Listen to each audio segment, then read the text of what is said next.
সাধারণ জিনিসটাকেও খুব যত্ন করে রাখে না, ঈশ্বর যে তাকে কখন কিভাবে আশীর্বাদ করবে সে নিজেও বুঝতে পারবে না। তুমি কেন এত কষ্ট পাচ্ছ তার কর্মের কারণ তুমি নিজে। তখন থেকেই তোমার মধ্যে পরিবর্তন হতে শুরু করবে। যে হ্যালো বন্ধুরা, welcome back to my channel. আশা করছি সকলে খুব ভালো আছো। আমার আরও একটা নতুন দিনের সাথে তোমাদের সঙ্গে ব্লগটা শেয়ার করতে চলে এলাম। আশা করছি সকলে খুব ভালো আছো। সকাল সকাল ঘুম থেকে উঠেছি, তাও সকাল বলতে 6:30 ঘুম থেকে উঠেছি। উঠে আমি প্রথমেই আর কি কিছু টিফিনের ব্যবস্থা তো আয়ুষ্মানের গতকাল রাতেই আমি রেডি করে রাখি, সেগুলো বের করে ফ্রিজ থেকে রাখা এই টুকিটাকি করে নিয়ে তারপরে এখন চলে এসেছিলাম ঘরটা ঝাড় দিতে। বাসি ঘর ঝাড় দেবো, তারপরে আয়ুষ্মানকে ঘুম থেকে ডাকি ওই 7:20, আর ও বাড়ি থেকে বেরোয় হচ্ছে 7:45। তো এই হচ্ছে ব্যাপার। তার মধ্যে আমি যাবতীয় কাজকর্ম সেরে নিই। তার আগে ঠাকুরের যে গান চালানো, হনুমান চালিসা, তারপরে আরও অনেক ধরনের ঠাকুরের গানগুলো চালিয়ে ঘরটার মধ্যে একটা সকালবেলার যেটা পজিটিভ ভাইব তৈরি করা সেটা করবার চেষ্টা করি। তার সাথে সাথে তো বাসি ঘর ঝাড় দেওয়ার ব্যাপার থাকেই। আর গতকাল যেদিনের ব্লগ দেখছো তার আগের দিন হালকা হালকা বৃষ্টি হয়েছিল, যেহেতু আমি কি করেছি সকালবেলা যে নাইটিটা ছেড়েছি সেটা হচ্ছে আগের দিন যেটা পরেছিলাম আর কি সন্ধেবেলা সেটাই পরে নিয়েছি, কারণ কাচতে হবেই। তো ভাবলাম যে ওটাই পরি, আর রাতের যেটা পরে থাকি সেটা অবশ্যই ছেড়ে ফেলি। তো এদিকে হয়ে গেছে আমার ঘর ঝাড় দেওয়া। বাইরের দরজাটা খুলে ওই জায়গাটাও একটু ঝাড় দিয়ে দেবো। আমি কিন্তু ঘরের ময়লাগুলো সব নিয়ে ট্রেতে তুলি, তারপরে ময়লার ড্রামে ফেলি। তারপর তো ময়লার গাড়ি এলে সেটা আবার বাইরে থ্রো করা হয়। আসলে অনেকে বলে যে বাসি যে ধুলো ময়লা বেরোয় সেগুলো ঘরের ভেতর রাখতে নেই। তো অবশ্যই ঘরের ভেতর তো রাখি না, তার কিছুক্ষণ পরেই গাড়ি আসে, গাড়ির ইয়েতে ফেলে দিই। আর না হলে এই ধুলোগুলো এখন কোথায় ছড়াবো। তো এই হচ্ছে ব্যাপার।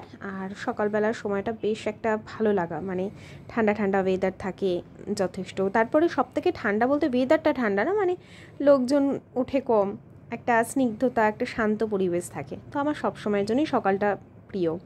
ওই ঘরে থাকতো আমি তোমাদের সাথে প্রচুর আমার মর্নিং রুটিন শেয়ার করতাম।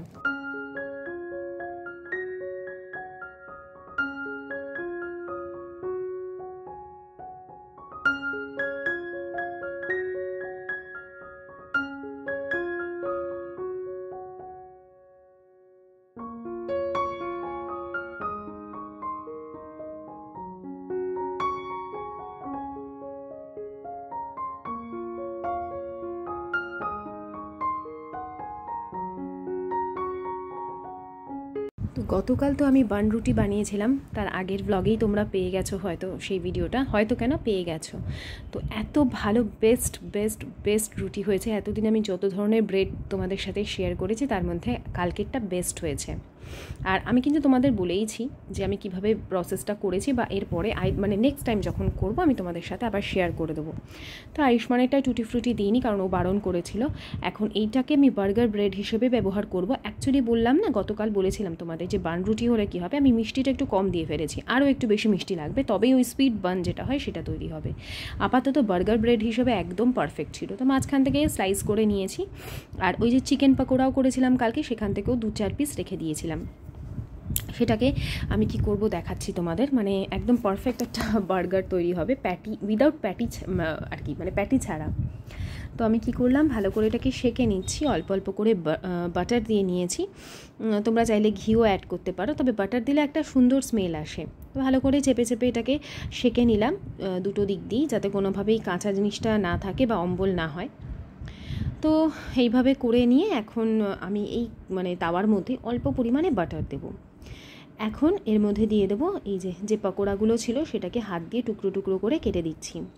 তাহলে না তোমাকে কোনো আর মশলা অ্যাড করতে হবে, কারণ পকোড়ার মধ্যে কালকে আমি তোমাদের দেখিয়েছিলাম যে পকোড়াটা আমি ক্যাপসিকাম, পেঁয়াজ সব দিয়ে ম্যারিনেট করেছিলাম। আদা রসুন তো আমরা দিই, তো সব কিছুটা এগুলোও আছে, যার ফলে কি আলাদা করে কিছু দেওয়ার প্রয়োজন নেই। চাইলে দিতে পারো পেঁয়াজ কুচি, কাঁচা লঙ্কা কুচি, রসুন আদা রসুন কুচি আলাদা করে দিতে পারো।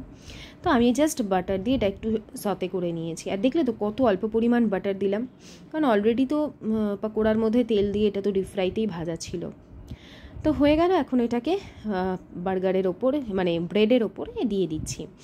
আর 2-4টে শসা আমি স্লাইস করে নিয়েছিলাম, তার উপরে ওটাও দিয়ে দেবো। আর কিছুটা দিয়ে দিচ্ছি মেয়োনিজ। মেয়োনিজটা দিলে না বেশ একটা ক্রিমি ব্যাপার থাকে। চাইলে এর মধ্যে তোমরা চিজ দিয়ে দিতে পারো। আমার কাছে চিজ ছিল, কিন্তু আমি আর বেশি এটাকে হেভি করলাম না। আর এই যে শসাগুলোকে স্লাইস করে নিয়েছি গোল গোল করে, সেগুলোকে অ্যাড করলাম। আর এই দিকে ব্রেডে আমি অল্প করে টমেটো কেচাপ দিয়ে দিলাম। ওই দিকে দিলে না মানে উপর দিয়ে দিলে জিনিসটা বাইরে থেকে পিচকে যায়, মানে বেরিয়ে আসে। তো সেই জন্য ব্রেডের ওপর দিয়ে দিলাম। চাইলে মাঝখান থেকে একটা যে কোনো টুথপিক বা কিছু একটা দিয়ে ওটাকে জয়েন্ট করে দেওয়া যেত, কিন্তু আমি দিইনি। বাই চান্স আয়ুষ্মান খেলতে খেলতে যদি না দেখে, যদি মুখে পুড়ে দেয়, সেই জন্য। তো আমরা মারা আগে থেকেই কত ওভার থিঙ্ক করি না, কত কিছু ভেবে নিই। আর দিলাম হচ্ছে 2 টুকরো শসা। অন্য কোনো ফল সেভাবে ছিল না, আম ছিল, তবে আমও টিফিনে খেতে চায় না, বলে কেমন কালচে হয়ে যায়। আর খেয়ে যাবে হচ্ছে ও সকালবেলা ছাতু মুড়ি, এটাই এখন প্রত্যেক দিন খেয়ে যায়। আর আমি ওকে কিন্তু মানে অন্য কিছু ভাত বা এই জাতীয় কিছু দিই না, কারণ অত সকালে ও খেতে পারে না। তো ছাতু মুড়ি, আর হ্যাঁ শীতকাল যখন হয় তখন ওকে আমি দুধ রুটি বা ভাত, অল্প করে ভাত এরকম করে দিই। কিন্তু গরমকালে ও কিচ্ছু খেতে পারে না সকালবেলা ঘুম থেকে উঠে। তো ওর আবার না ছাতু মুড়িটা খাওয়ারও একটা টেকনিক আছে। খুব বেশি পাতলা বা খুব বেশি শক্ত হয়ে গেলে খেতে পারে না, একটা আলাদা ক্রিমি একটা টেক্সচার হবে ওরকম। তো সেই জন্য আমাকে বুঝে অল্প অল্প করে জল দিয়ে করতে হয়। আর এখানে দিয়ে দিলাম অল্প পরিমাণে চিনি, আর দিয়ে দেবো অল্প একটু মুড়ি। বুঝতেই পারছো কতটুকু ও খেয়ে যায়, তো সেই হিসেবেই ওকে আমি বানিয়ে দিই। তো খুবই সাধারণ আমার জীবনযাত্রা, সেটাকেই আমি তোমাদের সামনে তুলে ধরি। আমাকে গতকাল একজন নতুন আমার যে 1 মাস দেখছে, সে আমাকে বলেছে তোমার সাধারণ জীবনযাত্রা আমার খুব ভালো লাগছে। তো হ্যাঁ, আমি চেষ্টা করি সেটাই করতে। দেখনদারি করতে গেলে তো অনেক কিছুই করা যায়, কিন্তু আমি করি না। আমি সবসময় প্রথম থেকেই চেয়েছি যেন সাধারণের মধ্যেই আমার ভিডিওগুলো থাকে। চাইলে কিন্তু অনেক ধরনের আমি টাইটেলও দিতে পারি, বেশ চটকদার হবে এরকম কিছু। রিসেন্ট আমার সাথে এমন কিছু ঘটেছে যেটা ইচ্ছে করলে আমি টাইটেল দিয়ে, ভিডিও রয়েছে সেগুলো করে আমি দিতে পারতাম, তাতে প্রচুর ভিউ হতো, মানুষ সঙ্গে সঙ্গে ক্লিক করতো আর কি। কিন্তু আমি সেটা করতে পারি না। আমার মনে হয় দরকার নেই নেগেটিভ জিনিস বা বেশি না করে নিজের কাজগুলোই দেখাই। এগুলো থাকলে আমার নিজেরও মানে পরবর্তীকালে যখন আমি ভিডিওগুলো দেখি আমার ভালো লাগে। তো আয়ুষ্মানকে স্কুলে দিয়ে আশিস আবার আজকে মাটন নিয়ে এসছে। ফ্রিজে কিন্তু মাছ ছিল, বেশ ভালো মাছই ছিল, মানে আর মাছ ছিল। আর মাছটা খেতে তো ভালোই লাগে বেশ মাংসের মতন করলে, কিন্তু না, মাটন নিয়ে চলে এসছে। আসলে স্কুলের কিছুটা পাশেই না মাটনের দোকান। যেহেতু ওকে বহুদিন আমি রেস্ট্রিকশানে রেখেছিলাম, মাটন খাবে না, এখন একটু ছাড় পেয়ে এরম করছে। তো যাই হোক, কড়ার মধ্যে তেল ছিল, সেই তেলের মধ্যে দিয়ে দিয়েছিলাম আলুগুলো কেটে, নুন হলুদ দিয়ে বেশ ভালো করে লাল লাল করে ভেজে তুলে রেখেছি। তার মধ্যে দিয়ে দিয়েছিলাম তেজপাতা দেওয়ার পর পেঁয়াজ কুচিটা খুব ভালো করে ভেজে ম্যারিনেটেড মাটনটা দিয়ে দিয়েছি। আদা রসুন কাঁচা লঙ্কা বাটা আর টক দই দিয়ে লবণ দিয়ে মাখিয়ে রেখেছিলাম। তারপরে আমি এখানে হলুদও দিয়েছিলাম, কিন্তু অল্প দিয়েছিলাম, পরে আবার হলুদ দেবো। আর এখানে দিয়ে দিলাম কাশ্মীরি লঙ্কার গুঁড়ো, কারণ কাঁচা লঙ্কা বাটা যেটা দিয়েছিলাম সেটা বেশ ঝাল ছিল, যদিও পরেও আমি তিখালাল অ্যাড করেছি। আর এই কাশ্মীরি লঙ্কার গুঁড়োটা অ্যাড করেছি জাস্ট ফর কালার। এখন কিছুই না, এটাকে খুব ভালো করে ঢেকে কষিয়েছি, ভীষণ ভালো করে কষিয়েছি যতক্ষণ না এর ভেতর থেকে জল ছেড়েছে, এবং একদম অল্প আছে পুরো জলটাকেও টানিয়েছি। তো বেশ কিছুক্ষণ কষানোর পর আমার মনে হয়েছিল টক দইটা একটু কম হয়ে গেছে, আর টক দই ছিলও না, তাই একটা গোটা টমেটো দিয়েছিলাম। মাংসটা না হয়ে গেছে, আর প্রায় 8টা মতন সিটি দিয়েছি। খাসির মাংস একটু সিটি না দিলে, নরম না হলে না ভালো লাগে না। দেওয়ার পর এই দেখো এখনো হবে, মানে আরেকবার আমি আরো 3টে মতন সিটি দেব। নরম তো হয়ে গেছে, কিন্তু আলুটা দিই পরে, মানে কিছুটা মাংস হয়ে যাওয়ার পর আলু দিই, না হলে আলুটা না গ্যাত গ্যাত করে। আলুও দেবো, তার সাথে দেবো হচ্ছে গরম মশলা বাটা। আমি ইয়েতে বেটেছি, শিলবাটায়। এখানে আলুও দিয়ে দিলাম আর গরম মশলাটাও দিয়ে দিলাম, দিয়ে একটু নাড়িয়ে দিচ্ছি।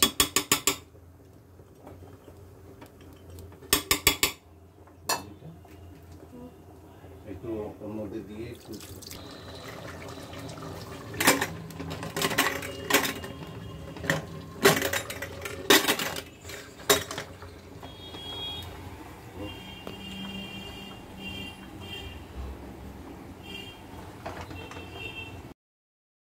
আয়ুষ্মানকে স্কুল থেকে নিয়ে চলে এসেছি। আজকে বাইরে প্রচন্ড রোদ, কোনো বৃষ্টি মানে বর্ষাকালের বৃষ্টির বব নেই। আর কোথায় রাখলি চশমা? দেখ প্যান্টের নিচে দেখো। তো আয়ুষ্মানের না এই ইউনিট টেস্ট চলছে, তো 19 তারিখ থেকে ওদের স্কুল খুললো। 18 তারিখ থেকে ইউনিট টেস্ট হয়েছে ওদের। 18 তারিখ ছিল এসএসটি, তো এসএসটি কপি দিয়েছে ওদের 20-তে। আজকে ছিল বাংলা পরীক্ষাটা তো মনে হয় যা দিয়েছে, তার কারণ কি বলতো, ব্যাকরণ পোর্শনটা আমি ওকে ভালো করে, মানে অতটা আমি ব্যাকরণ প্রচুর ছিল, তুই রামায়ণ থেকে আর সাহিত্য কথা যে গল্প আর কবিতা থেকে ওগুলো থেকে ভালো করে প্রশ্ন উত্তর পড়িয়ে, আর রামায়ণ থেকে ভালো করে পড়ে যাবে। কোয়েশ্চেন আছে সব রেডি করে দিয়েছে। রামায়ণ থেকে একটা কোয়েশ্চেন দেয়নি, সব গ্রামার থেকে ব্যাকরণ থেকে। রামায়ণের র লেখা ছিল না একটা জায়গায়, একটা রামায়ণ থেকে প্রশ্ন দেয়নি, পুরো সব গল্প কবিতা থেকে যা দেওয়ার দিয়েছে আর সব 10 পুরো ব্যাকরণে দিয়ে দিয়েছে। হয়ে গেছে, সেটা ওর দোষ, ও তৈরি থাকেনি, সেটা তো আমি বলতে পারবো না। ও ব্যাকরণটা ঠিক করে করেনি, আমারও দোষ আছে। অত হিউজ সিলেবাস, মানে সত্যি আমরা সবাই বলছিলাম যে পসিবল হতো না। যা হবে হবে, 80 মার্কসে ভালো করতে হবে। তবে অন্যান্য পরীক্ষাগুলো ভালোই দিয়েছে। আজকে যেমন এসএসটি কপি দিয়েছে, বাবা ধর দেখাই এসএসটিতে, এই যে এসএসটিতে পেয়েছে 20-তে 17.5, মানে 18 ধরো। তার সাথে আবার গুড লিখে দিয়েছে ওকে। ওর হ্যান্ড রাইটিংটা আসলে খুবই ভালো, বুঝেছো তো, হ্যান্ড রাইটিংটাও সুন্দর খুব। এটা কি দিয়ে লিখেছি জানো? এখানে কিচ্ছু কাটেনি। কোন পেন? Fountain pen. ও, এখানে একটা আঁক কাটতে পারেনি না, এখানে কেটেছে একটা আঁক, কিন্তু তাও 4-এ 4 দিয়েছে ওকে। আর নম্বর কেটেছে এই যে এই জায়গাটা একটা ওয়ার্ড বাদ দিয়েছে, এখানটাই নম্বরটা কেটেছে। বাকি এই 1.5 পেজ, এটা মনে হয় 2-তে। আর 2 একটা ছেড়েছিস নাকি? বাবা মা এক সেকেন্ড দাঁড়াও। আর এইটা খুব সুন্দর আঁকাটা হয়েছে। স্টোন তুই 19 পাবি, আমি এটুকু এক্সপেক্ট করেছিলাম।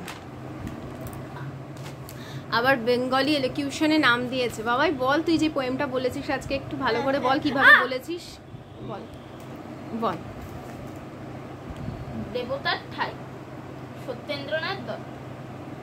ভিখারি ঘুমায় ছিল মন্দিরের ছায়, সহসা ভাঙিল ঘুম চিৎকার ধ্বনিতে, জাগিয়া চাহিয়া দেখে পূজারি দাঁড়ায়, কালীপাড়ে ক্রোধ যায় ঢাইয়া মারিতে, বিস্ময় ভিখারি বলে গোসাই ঠাকুর, ছুটে না পারি মোরে কেন দাও গালি, ভিক্ষা মেগে ফিরে আছি সারাটি দুপুর, শান্ত বড় তাই হেতা শুয়েছিল খালি।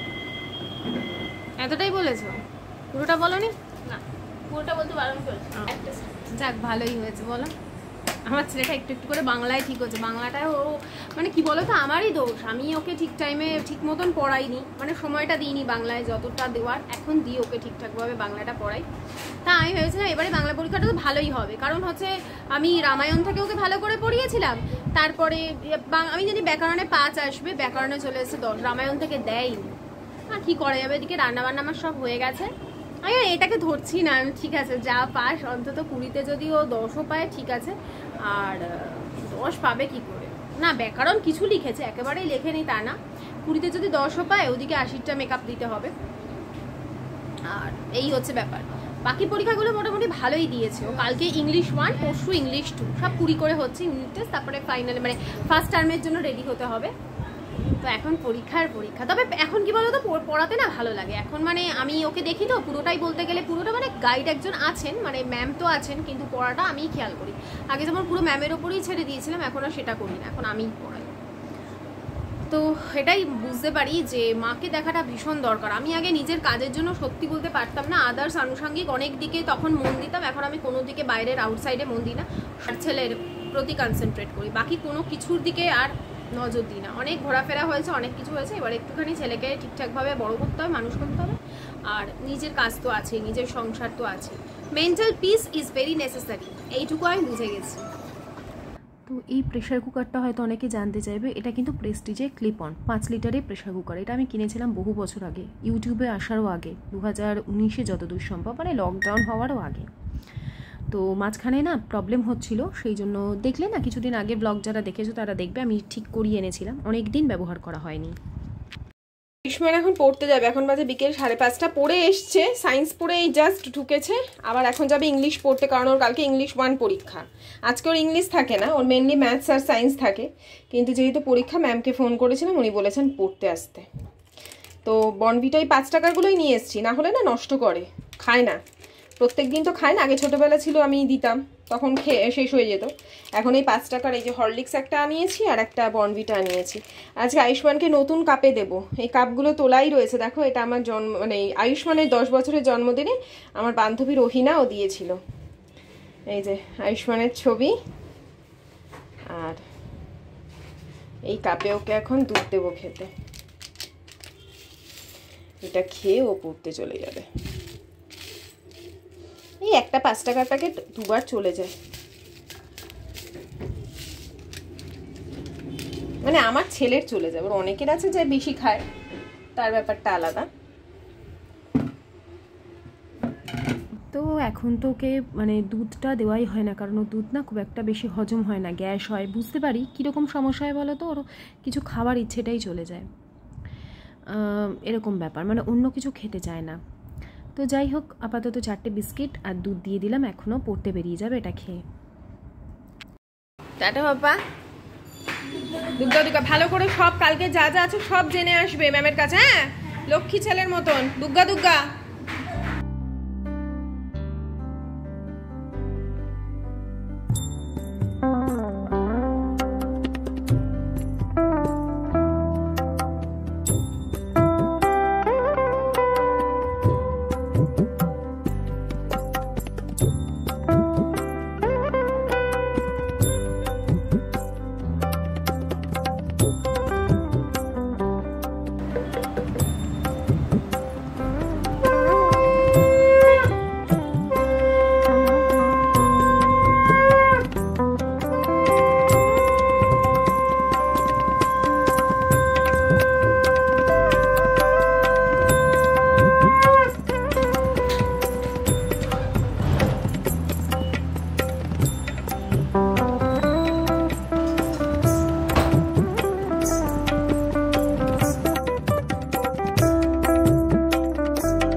দুপুরে মাটন কিন্তু ছিল, দুপুরে অল্পই খাওয়া হয়েছে, প্রায় অর্ধেকের ওপর মাটন থেকে গেছে। তা রাতে আর এই সমস্ত খেতে ইচ্ছে করছিল না।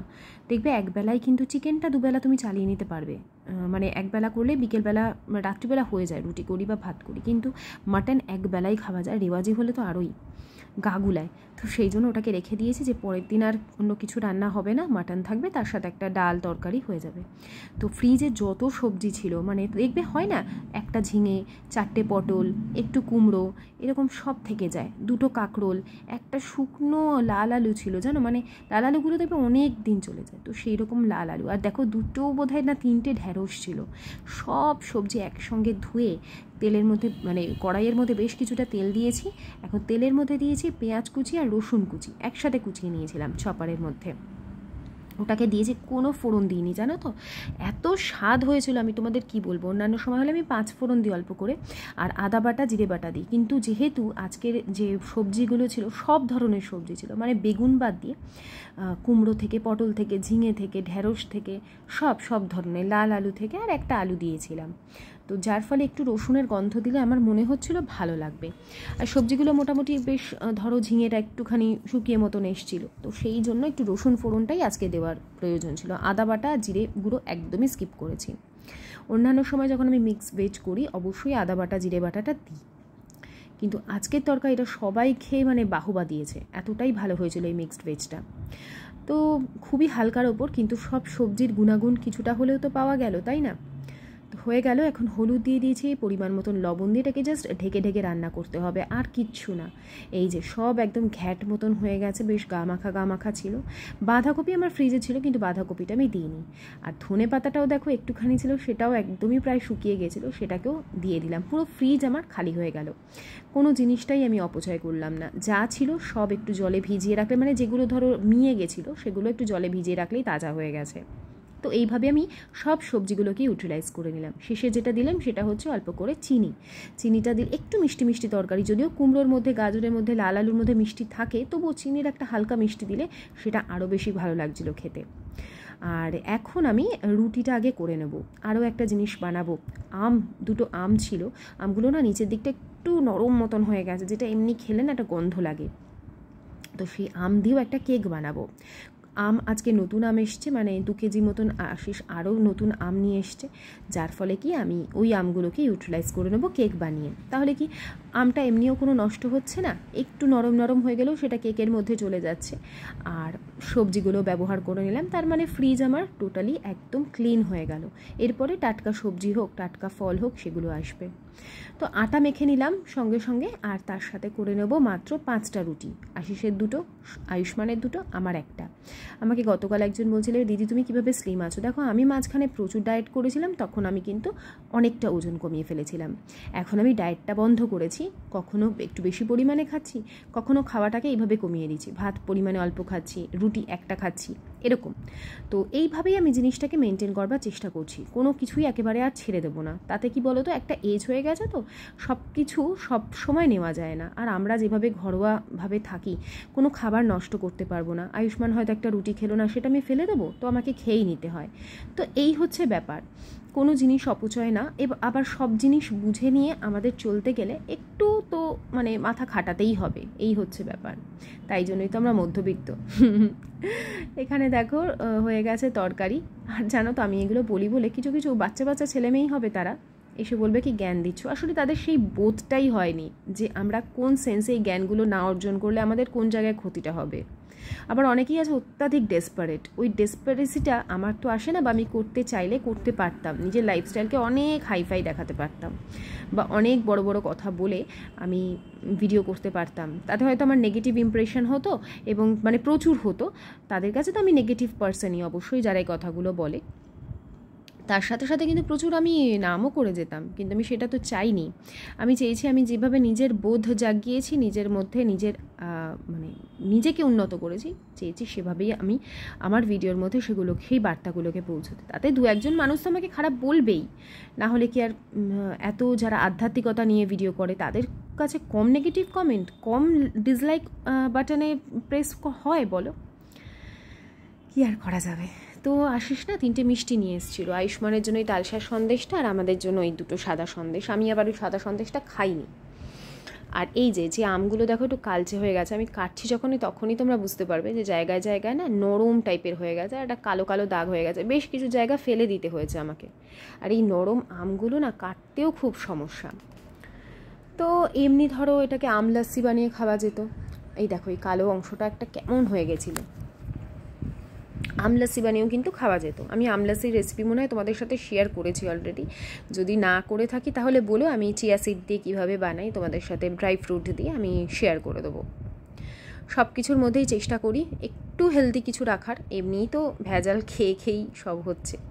যাই হোক, তার মধ্যেও চেষ্টা করি যতটুকু ভালো থাকা যায়, সুস্থ থাকা যায়, বাকিটা সবই কিন্তু নিজেদের নিয়তি। তো হয়ে গেল। এখন এই আমটাও কেটে নিয়েছি, আর আশিস যে আম নিয়ে এসছে তার মধ্যে থেকে একটা আম আমি জলে ভিজিয়ে দেবো কালকে সকালের জন্য, মানে ব্রেকফাস্টের জন্য। আর এখানে আমটা মানে চিনি নিলাম 1/2 কাপ। আমি যেহেতু অন্যান্য সময় 1 কাপের একটু কম চিনি, আজকে 1/2 কাপ নিলাম, কারণ আমটা যথেষ্ট মিষ্টি। ময়দা নিয়ে নিচ্ছি পুরোপুরি 1 কাপ। একটা গন্ডগোল করেছি এখানে, এতটা আম নিয়েছি তো ময়দাটা আমার আরেকটু বেশি নেওয়া দরকার ছিল। কি হয়েছে ব্যাপারটা সেটা আমি তোমাদের পরে বলছি। এর সাথে নিয়ে নিলাম 1/2 চামচ মতন, মানে 1/2 চামচেরও কম, 1/3 ধরো, দিয়ে দিলাম হচ্ছে বেকিং পাউডার। এখন এটাকে খুব ভালো করে ড্রাই ইনগ্রিডিয়েন্টসগুলো ছেলে রেখে দিলাম ছাঁকনিটার সাহায্যে। এরপরে আমি করব হচ্ছে 2টো ডিমকে খুব ভালো করে বিট করব। তোমরা চাইলে ডিমটা স্কিপ করতে পারো, তার জায়গায় টক দই দিতে পারো, খারাপ লাগবে না খেতে। মানে করার পর এটা আমার মনে হয়েছে। তো এরপরে 2টো ডিম দিয়ে দিলাম, দিয়ে এখন এটাকে খুব ভালো করে বিট করে নেব আমার হ্যান্ড বিটারের সাহায্যে। আমার যে হ্যান্ড বিটার সেটা কিন্তু প্রেস্টিজ নয়, ফিলিপসের।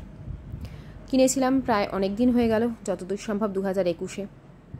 তো এটাকে এখন খুব ভালো করে বিট করে নিলাম, নিয়ে ওটা যতক্ষণ ফোম হলো ততক্ষণ বিট করেছি। তার মধ্যে অ্যাড করেছি চিনির গুঁড়ো, আর দিচ্ছি হচ্ছে এই দেখো 1/2 কাপেরও কম সাদা তেল, ব্যাস। আর কিন্তু এর মধ্যে কোনো তেল বা কিচ্ছু যাবে না। তো এটাকেও খুব ভালো করে এখন বিট করে নিয়েছি। আর ওদিকে তো শুকনো জিনিসগুলো করাই আছে। এখানে দিচ্ছি ইয়েলো ফুড কালার, না থাকলে না দেবে, কারণ ম্যাঙ্গো কেক এমনি ইয়েলো হবেই। আর এখানে দিয়ে দিলাম 1 ঢাকনা মতন ভ্যানিলা এসেন্স। আমার কাছে ম্যাঙ্গো এসেন্স ছিল না, থাকলেও দিতাম না। ম্যাঙ্গোর একটা আলাদা গন্ধ, আর ভ্যানিলা এসেন্স দিলে একটা কেকের যে স্মেল হয় সেটা হয়। এটা আমার পার্সোনাল ওপিনিয়ন। এরপরে আমি প্রথমে হাত দিয়ে ভাবলাম চটকে নেবো, তারপরে ভাবলাম পেস্ট করে নিই, কিন্তু জানো তো হাত দিয়ে চটকে নিলেই বেশি ভালো হতো। যাই হোক, আমি যেহেতু ভিডিওতে দেখেছি সবাই পেস্ট করে নেয়, আমিও তাই করেছি। তো এরপরে ওই যে ডিমের যে পোর্শনটা ছিল সেটার সাথে খুব ভালো করে আমি এই আমের কাতটাকে মিশিয়ে নিয়েছি। এরপরে যে 1 কাপ ময়দা আর কি চেলে রেখেছিলাম সেটা হাফ করে করে দিয়ে কাট অ্যান্ড ফোল্ড মেথডে আমি করছিলাম। তারপরে কি হয়েছে, আমের পাল্প এত বেশি দিয়ে দিয়েছি যে ময়দা কম হয়ে গেছে, আমের পাল্প বেশি হয়ে গেছে। ফলে কেকের টেক্সচার যত না নিয়েছে তার থেকে বেশি জিনিসটা হয়ে গেছে একটু নরম। কেক হয়েছে অবশ্যই, কিন্তু নরম হয়েছে। অত্যাধিক নরম হয়ে গেলে কি হয়, একটা জ্যাবজ্যাবে ব্যাপার লাগে না, সেরকমই হয়েছে। তো ওটাই হচ্ছে ব্যাপার, করতে করতে শেখে মানুষ, কিন্তু খেতে দুর্দান্ত হয়েছে। হয়তো এটা কেক লাগছে না, কেমন একটা পুডিং টাইপের লাগছে, আমি বোঝাতে পারলাম, মনে হয় যেন আমি পুডিং খাচ্ছি, এটাই হয়ে গেছে ব্যাপার। তো এখানে আমি যেরকমভাবে কেক টিন রেডি করি সেরকম কেক টিন রেডি করলাম, আর এখানে দিয়ে দিচ্ছি হচ্ছে অল্প পরিমাণে যে টুটি ফ্রুটি কিনে এনেছিলাম সেই টুটি ফ্রুটি অ্যাড করেছি। এত কিছু দিয়েছি আর এত সুন্দর খেতে হয়েছে না জিনিসটা, আমি কি বলবো। কিন্তু যদি পারফেক্ট একটা কেক হতো আমি অনেক বেশি খুশি হতাম। ওই যে বললাম 1 কাপের জায়গায় যদি আমি 2 কাপ ময়দা দিতাম না, তাহলে একদম পারফেক্ট হয়ে যেত। এটাই হচ্ছে ভুল হয়েছে আমার। তো আরও বেশ কিছুটা টুটি ফ্রুটি দিয়ে দিলাম, দিয়ে এখন এটাকে খুব ভালো করে মিশিয়ে নিয়েছি। ওদিকে মাইক্রোওভেন কিন্তু আমি প্রি হিটের জন্য বসিয়ে দিয়ে এসেছি। তারপর টিন রেডি আছে, টিনের মধ্যে জিনিসটা ঢেলে দিয়ে এখন ওপর থেকে আমি কিছু শুকনো যে মানে ড্রাই ফ্রুটস আর কি, যেটা ধরো কাজু বাদামি দিয়েছি আর কিছুটা দিয়েছি হচ্ছে টুটি ফ্রুটি, একটু ময়দা মাখিয়ে নিয়েছিলাম, তাহলে না নিচের দিকে যাবে না, নাহলে এগুলো নিচের দিকে নেমে যায়। তো হয়ে গেছে। এখন ওদিকে আমার মাইক্রোওভেনও সিগন্যাল দিতে শুরু করে দিয়েছে। এখন এটাকে আমি 190 ডিগ্রিতে বেক করতে দেব 26 মিনিটের জন্য।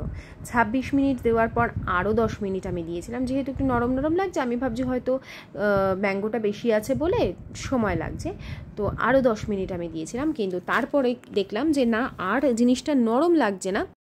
ততক্ষণ আমি আর আশিস ডিনারটা সেরে নেবো। আয়ুষ্মানের হয়ে গেছে, আয়ুষ্মান বইপত্র গুছিয়ে নিয়েছে, ওকে আগেই দিয়ে দিয়েছি।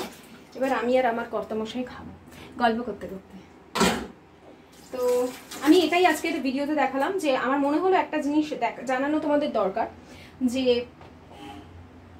অল্প জিনিস হোক বা প্রচুর জিনিস হোক, যার যেটাই হোক, ঠিক আছে, আমরা মোটামুটি মধ্যবিত্ত, তো আমাদের না প্রচুর থাকে আর না আমাদের খুব কম থাকে, আমরা একটা লিমিটে চলতে পারি, কারণ আমাদের একটা ফিউচারের সঞ্চয় থাকে, সন্তানের বেস্ট ফিউচারের জন্য চিন্তা করতে হয়, তার পড়াশোনায় হিউজ খরচ থাকে।